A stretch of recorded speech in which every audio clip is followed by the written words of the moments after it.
Ikaze kuri Rubavu Buy and Sell, turabasuhuje abakunzi bacu, mukomeze mugubwe neza, twizera ko muri amahoro.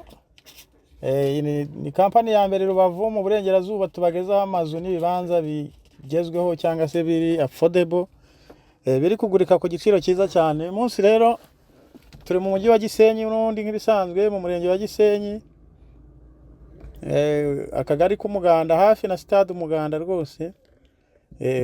Igipangu cya kabiri uvuye kuri kaburimbo, n'ahantu heza rero cyane hagendetse, yaba kuri kaburimbo principale ni hafi, ni igipangu cya kabiri, yaba kuri kaburimbo nayo iri aho hafi ya stade nayo ni igipangu cya kabiri. N'ahantu heza rero hari kugurika, hari kugura amafaranga make cyane ugereranije n'ibiciro by'i Rubavu ko biba bimeze. Iyi nzu nayo iri kugurika kuko iri kugura amafaranga make. Ni igipangu rero kirimo inzu nini ifite ibyumba 4, salo, saramanje, kagira amatoilette 2 indani, kagira igikoni, kagira n'indi ku ruhande nayo ushobora kuvugurura igasa neza cyane. Iki gipangu kimeze gutya kirimo ubuso bwa 400, kiri kugurishwa amafaranga make cyane, miliyoni 50 z'amanyarwanda. Miliyoni 50 z'amanyarwanda uyafite, iki gipangu cyawe cyawe kuko kiri ahantu heza mu mujyi wa Gisenyi, aho bita ku Majengo hafi neza ya stade Umuganda, kandi ni hafi ya kaburimbo. Uva muri kaburimbo uhita ukigeraho. Waduhamagara rero ukigura igipangu kirimo amazi 2 kandi kiri ahantu heza cyane ho gutura. Uramutse ufite gahunda yo kugura rwose ntihagucika, ni heza cyane. Miliyoni 50 ukahigurira iki gipangu kirimo inzu nini ikomeye y'amatafari ahiye, ushobora kuvugurura ukayigira moderne, ifite n'indi ku ruhande ushobora kuvugurura nayo ukaba wayikodesha.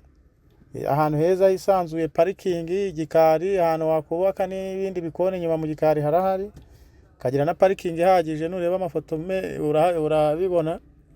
Iyi nzu ntigucike rwose, iri kugura amafaranga make ugereranije n'ahiri n'ibiciro by'i Rubavu, ntabwo ihenze, iri affordable. Duhamagare kuri 0781 75 2 55 cyangwa se 0783 03 5 2 7.